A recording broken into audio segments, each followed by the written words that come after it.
반갑습니다. 송주준입니다. 원래는 추석 연휴 기간 동안에 저 같은 사람은 좀 쉬는 게 맞죠. 정치에 대해서 논평하는 게 제 직업인데 연휴 기간 동안에는 원래 정치도 멈추지 않습니까?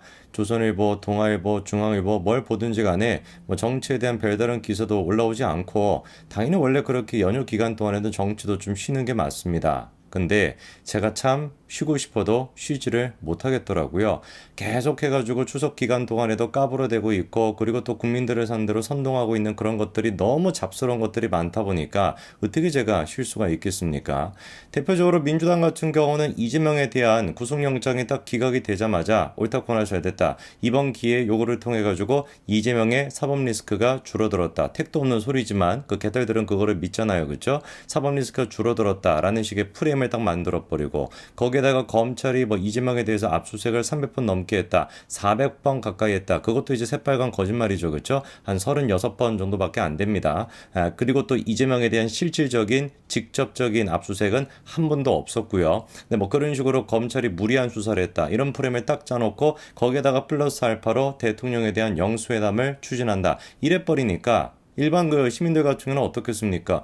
진짜로 이재명에 대한 사법 리스크가 줄었네. 그리고 대통령이 민생에 대한 관심이 없는 것인지 왜 이재명이랑 야당 대표랑 안 만나주냐? 불통이다. 이런 이미지가 생기게 되는 거거든요. 그게 민주당이 원했던 방식이고 실제로 그거대로 약간 지금 여론이 뒤집히고 있는 상황입니다. 더더욱 그러니까 추석 기간이라고 할지라도 국민의힘에서도 민주당이 저렇게나 사생결단으로 총선 승리를 위해 가지고 온 마음 다 바쳐가지고 지금 싸우고 있다라고 한다면 우리 또한 마찬가지로 목숨을 걸고 진짜 선거에서 지면 다 죽는다라고 하는 강력한 의지를 가지고 맞받아쳐야 될 것 같은데 어떻게 된 것인지 논평이 됐거나 메시지가 나오고 있는 것을 보면은 당대표나 이런 사람의 직접적인 강한 메시지가 나오는 것이 아니라 부대변인이나 이런 사람들의 메시지만 지금 보도가 되고 있으니 참으로 진짜 국민의힘도 이런 거 보면은 답답할 노릇입니다.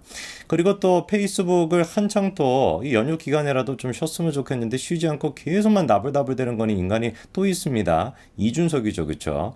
이준석 같은 경우는 작정을 한 것 같아요. 제가 다른 영상을 통해 가지고 이번에 또 이준석이 한동훈 장관을 저격을 하지 않았습니까? 그거에 대해서 비판하는 그런 것도 올릴 텐데 일단 오늘 제가 말씀드리고 싶은 거는 이준석이가 유창원 그 판사에 대해서도 우리가 비판해서는 안 된다 이런 얘기를 하더라고요. 그 이준석 얘기 시작하니까 갑자기 저기서 개가 지금 막 짖기 시작하는데 소리가 안 들어가죠. 그렇죠? 개가 짖고 있습니다. 이준석 얘기가 나오니까 개도 알아봐서 그런지 뭔지는 모르겠지만 어쨌거나 유창원 부장판사에 대해 가지고 우리가 비판하는 것이 사법부의 결정을 부인하는 것이다, 부정하는 것이다 이런 식으로 얘기하는데 택도 없는 진짜 헛소리인 거 아니겠습니까? 대한민국 자유민주주의 국가에서 모든 국민들이 판사의 판결에 대해 가지고 결정에 대해 가지고 맞습니다 판사님의 뜻대로 하겠습니다 이래야 됩니까? 그 무슨 말도 안 되는 소리입니까? 판사가 말도 안 되는 결정을 했으면 그 결정에 대해서 우리가 비판할 수 있어야죠. 그게 진정한 자유민주주의 국가의 모습 아니겠습니까? 오늘 제가 영상을 통해서도 드리고 싶은 얘기가 딱 그거예요. 얼마나 유창훈이가 과거에 말도 안 되는 결정들을 내렸는지 그리고 유창훈과 대비가 되게 그 주변에 있는 다른 판사님들 같은 경우는 얼마나 상식적인 판결을 내렸는지 그거에 대한 거를 좀 정리해드리고자 합니다. 유창훈은 여러분들 아시는 것처럼 김명수가 임명을 했죠. 그렇죠? 올해 2월 달에 임명을 했습니다. 올해 2월 달에 임명이 되고 이 얘기도 제가 지나가면서 잠깐 말씀을 드렸는데 원래 그 영장실질심사를 담당하는 부장판사 같은 경우는 자기의 뜻대로 움직일 수 있는 가장 최측근 중에 측근을 임명한다라고 법조계에 많이 알려져 있습니다. 왜냐하면 영장실질심사 같은 경우는 글자 그대로 권위적이잖아요.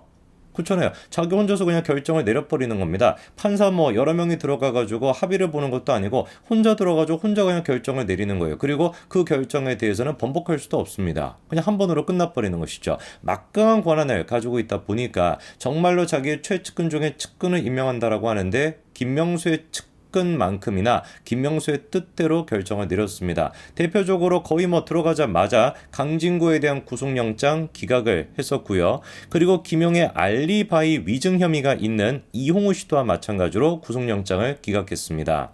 이홍우 같은 경우는 굉장히 심각한 범죄였습니다. 재판까지 가가지고 증인으로 자기가 참석을 했는데 김용이 그 시기에 돈을 받을 수가 없다 유동규 씨로부터 왜냐 나랑 같이 있었기 때문에 그리고 나랑 같이 있다는 걸 뒷받침해 줄 수 있는 달력의 일정까지도 그렇게 조작을 하다시피 사진까지도 조작을 해가지고 법정에 가가지고 얘기했던 게 이용호 아닙니까? 이거는 무슨 뭐 언론 인터뷰 맨날 민주당이 하는 언론 인터뷰가 언론 플레이 수준이 아니라 법정에 가가지고 위증을 했다라는 거기 때문에 이 굴절 그대로 증거인멸인 것인데 그럼에도 이용호조차도 김용의 알리바이의 가장 강력한 사람이라고 할 수 있는 이용호조차도 유창훈이가 기각을 시켰습니다. 그리고 잘 아시는 것처럼 돈봉투 이성만도 유창훈이가 기각을 시켰고요. 요거 여러분들 아시는지 모르겠는데요. 200억대 사기 대출 혐의가 있었던 민주당 의원 아들이 있었습니다. 그게 이제 광덕안정이라고 하는 그 한의원 체인점 같은 그 프랜차이즈 같은 건데 거기 이제 대표였죠. 그렇죠? 민주당 아들이었는데요. 무려 200억대 사기 대출이었음에도 불구하고 그런 혐의가 있었음에도 불구하고 구속영장을 기각을 했습니다. 알펜시아 입찰방해 KH그룹 총괄 부사장 또한 마찬가지로 유창훈이가 기각을 시켰는데 이거는 또 민주당이랑 어떤 식으로 엮여 있냐. KH그룹 어디서 많이 들어보시지 않았습니까? 맞습니다. 김성태와 마찬가지로 엮여있는 사람이죠. 그렇죠? 배상윤이가 KH그룹의 회장 아닙니까?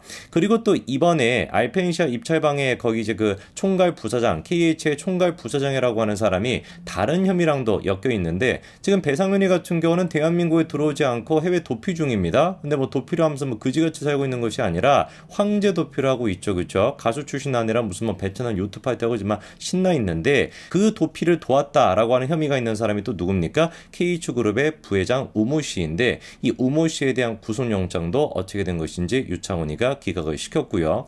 그리고 또 마찬가지로 그 김만배의 50억 클럽에 들어가 있고 대장동과도 엮여 있는 박영수에 대한 구속영장도 기각시켰던 사람이 유창훈입니다. 그리고 그 끝판왕이 우리 그 찌재명까지도 결국에 구속영장을 기각을 시켰죠. 근데 제가 더 화딱지가 나는 게 뭐냐? 이거를 가지고 민주당 쪽에서 이것 봐봐라. 검찰이 그렇게 무리한 수사를 했고 이재명에 대한 사법 리스크가 이제 정리가 된 것이고 이재명은 무죄다라는 식의 프레임을 짜고 있다라는 것 자체가 얼마나 대한민국의 개딸들이나 대부분 국민들의 이 지능의 수준이 딸리다라는 거를 민주당이 너무나 잘 알고 있다라는 거예요. 왜? 이재명의 사법 리스크는 결코 줄어들지 않았습니다. 철저히 이거는 유창훈의 정치적인 판결에 불과했던 거예요. 왜냐? 그 주변 사람들을 봤었을 때 대장동 개발 비리랑 관련돼 있는 사람들 보십시오. 정진상, 김용, 유동규, 김만배, 남욱, 이한성, 최우양 싹 다 어떻게 됐습니까? 구속 기소가 됐고 그리고 또 실제로 구속영장 실질심사를 통해서 다 구속이 됐었단 말이에요. 근데 지금 이제 여기 나와 있는 7명 중에서 유창훈이가 담당한 사람이 있습니까? 없습니다. 유창훈이가 담당하지 않았던 다른 판사들이 보기에는 이 인간들이 전부 다 범죄 혐의가 소명이 되고 증거인멸 혐의가 있다라고 시켜가지고 구속을 시켰던 거예요. 그것뿐만이 아닙니다. 이번에 이재명에 대한 구속영장 청구 사유에 들어가 있던 백현동 개발, 정바울과 김인섭 이 두 사람도 싹 다 어떻게 됐습니까? 구속이 됐습니다. 생각을 해보십시오. 정바울이 됐거나 김인섭이가 됐거나 백현동 개발 사업을 하는데 그때 당시 성남시장이 누군데요? 이재명이잖아요. 이재명의 그 허가 없이 어떻게 이 사람들이 그걸 할 수가 있습니까? 밑에 있는 사람들이 뭐라고? 근데 밑에 있는 사람들 같은 경우는 다른 판사가 보기에 증거인멸 혐의가 있고 범죄 혐의가 소명이 됐다라고 봐가지고 구속을 시켰는데 정작 대가리라고 할 수 있는 찌재명, 이재명에는 구속을 안 시킨다?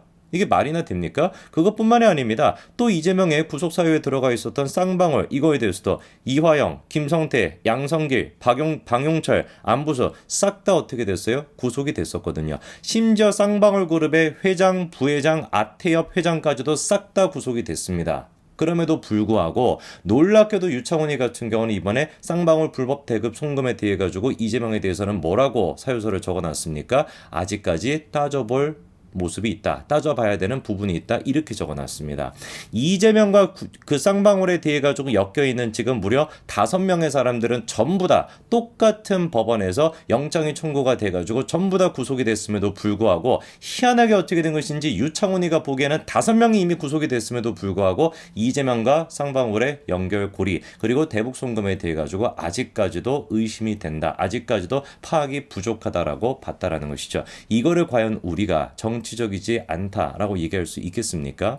저는 뭐가 됐든지 간에 이번에 이재명에 대해 가지고 구속영장을 기각시키지 않았던 이유는 철저하게 그냥 유창훈이가 개딸이었다라는 거 말고는 설명이 안 된다고 봅니다. 그래가지고 뭐 이재명이가 그렇게 단식 투쟁 같은 거를 하고 단식 쇼 같은 거를 하고 그리고 최후 진술 때 이런 얘기까지 했다는 거 아니면 울먹거리면서 판사님의 결정이 내 운명을 결정한다. 나라를 왼쪽으로 문을 열 것인지 오른쪽으로 문을 열 것인지가 결정되는 것이다. 아니 이게 제정신입니까? 구속영장 실질심사를 받으러 가가지고 판사 앞에서 나의 운명을 당신이 결정한다 뭐 이런 얘기를 할 수 있다라고 치더라도 오른쪽으로 갈지 왼쪽으로 갈지 이런 거를 결정할 수 있는 게 판사님의 결정입니다. 이따위 소리를 한다는 게 말이나 되겠냐고요. 이재명이도 이미 유창훈이가 개딸이라는 것을 파악하니까 그러니까 저렇게 대놓고 정치적인 발언을 하는 거 아니겠습니까? 반드시 우리가 이재명의 사법 리스크는 끝나지 않았고 반드시 우리가 다음 총선에서 이재명을 심판해야 됩니다. 민주당을 심판해야 되고 그리고 유창훈 같은 개딸 판사들도 반드시 심판해야 됩니다. 그래야지 대한민국이 최소한 바로 설 수 있는 기틀이라도 마련이 될 겁니다. 여기까지 말씀드리겠습니다. 감사합니다.